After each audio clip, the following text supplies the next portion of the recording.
I was thinking that it's actually really easy to spot a narcissist, right? Like, have you ever had a conversation with a narcissist? And, like, if you're a good person, when you're having a conversation with a narcissist, you'll be very introspective, right? You'll be constantly thinking, like, damn, like, am I this kind of person? Like, right? Because people who are good people, they're constantly, like, evaluating themselves. This is why they are good people, right? Because they evaluate themselves. But when you're having a conversation with a narcissist, try to, if you know that you're a good person and this is not a questionable thing, right? You've already gone down that road of evaluating yourself when you listen to this person or these people. And it's just not clicking.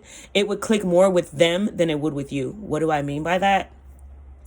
I mean that when you're listening to a narcissist, instead of being introspective when they're speaking, listen to them as if they're telling you how they are. Right? Like when you're listening to them, listen to them like they're giving you a confession on their way of being, their ideologies, their behaviors, the things that they agree with. Because 9 times out of 10, if you listen to a narcissist like deeply, you'll hear them contradict themselves constantly, because they live in a duality. Most narcissists are double-minded. You know, when I say double-minded, I mean people who they believe it's like somebody saying that they hate when the sky is blue, but then they go outside and say, oh, the sky is blue, what a beautiful day. Like, they live in twos. Like, a narcissist hates to be wrong, right? So what a narcissist develops is a double mind where they can always move the goalposts and be right. Right? So they're dwelling in two different spaces that contradict each other. If you were to like actually sit them both at a table, they don't even go together, right? They are active enemies. They actively go against what the other just said, right? And a narcissist will make you feel like you're crazy, or like not you're crazy, but like you're in a really crazy place for a person to be this deep in a psychosis and not see the duality like bleeding out in everything that they say. Right. But when you develop a double-mindedness as a narcissist, you can't see yourself because you're constantly switching to a different mind so that you can always be right. Right? So accountability is not a thing for a narcissist. People don't really, and if they do, like if a narcissist does apologize, it'll be like very bland. It'll be very like something that was forced. And if you've ever been sorry, you know when a person is sorry, right? That's why I say experience is the greatest teacher, because it allows you to truly dwell in an energy and understand it fully. So a narcissist really, truly never really apologizes because they don't like to be wrong. You know, they don't like to be wrong. So even if they, have like some narcissists may have, better moral compass than others, and they may apologize, their apologies will always be bland and feeling forced. Right?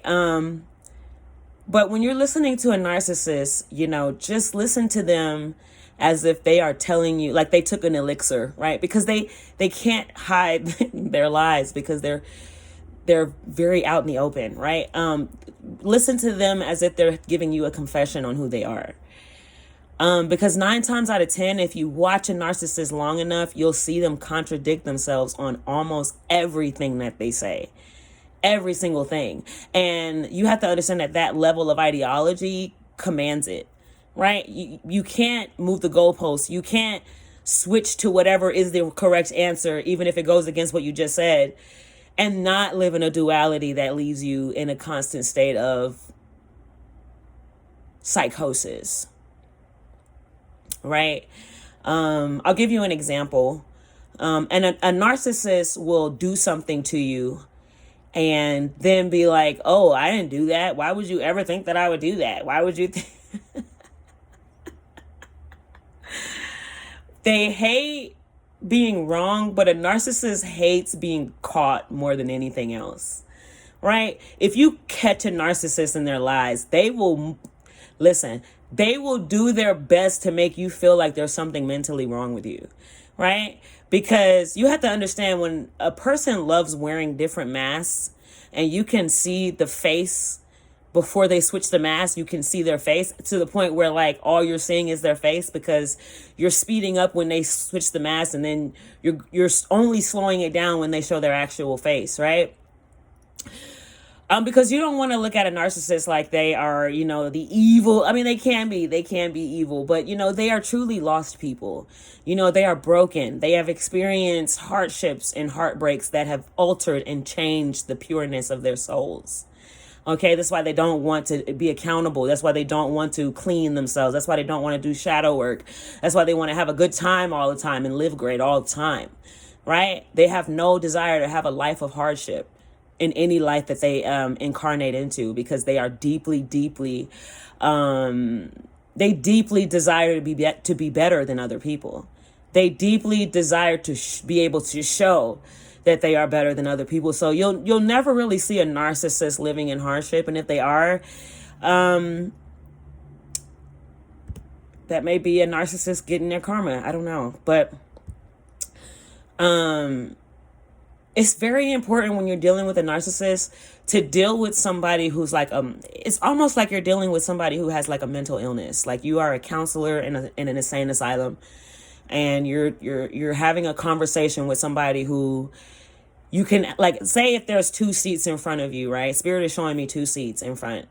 And like a narcissist is like somebody, if you're like sitting at the desk in front of them, like there's 2 seats, and they'll get up and sit in the other seat just to be able to be viewed in a different angle. And they're constantly doing that. They're constantly getting up to sit in the next seat, and they're just going back and forth like a bing bong ball. Like they're going back and forth to whatever seat that makes them look the best, right? And whatever conversation they're having, whatever light shines on them the best, they're going to sit in that seat. So you have to be, when you're talking or listening to a narcissist, you have to listen to them like they are insane, because they are. A mentally healthy person would never have ideologies, like set in stone ideologies that ultimately demonizes a person for the rest of eternity, right? Mentally well people can see that people suck right now, but like with infinite time, which is what we have, eventually they'll come to, and eventually they'll have an understanding. And that's what a mentally well person thinks. A narcissist will write someone off for the rest of eternity, right? They're on their Cardi B forever. We beefing forever type energy, because a narcissist, one, hates to be wrong, but they also hate to be caught in their lie. Okay, so if you catch them in a lie, you're the enemy of state they're going to come up with malicious lies about you. They're going to slander you. They're going to try, if they have the privilege to have conversation with you, they're going to do their best to warp your mind anytime they have a conversation with you. It's actually a thing that they enjoy, because they are narcissistically evil and wicked. They enjoy to put you in a state of mind that makes you question your sanity. Right? Because a narcissist thinks that anybody who doesn't agree with their ideologies are stupid. They're stupid. That's what a narcissist believes. A narcissist believes that their truth is finite, and that's why they can hate someone for eternity, because they deeply don't change. Like they don't have accountability. They rarely evolve. And if they do evolve, it's into a bigger narcissist. If you want to know what a narcissist looks like, just look at all the people like running the world. Like these people are, look at all the people who are running the world. Having money and running the world, those are 2 different things. Like when you have money, that doesn't always mean that you're an evil person, right? Because evilness is something that a person is, not necessarily a thing, right? If you're an evil person, if you get money, you're just going to become more diabolically evil, right?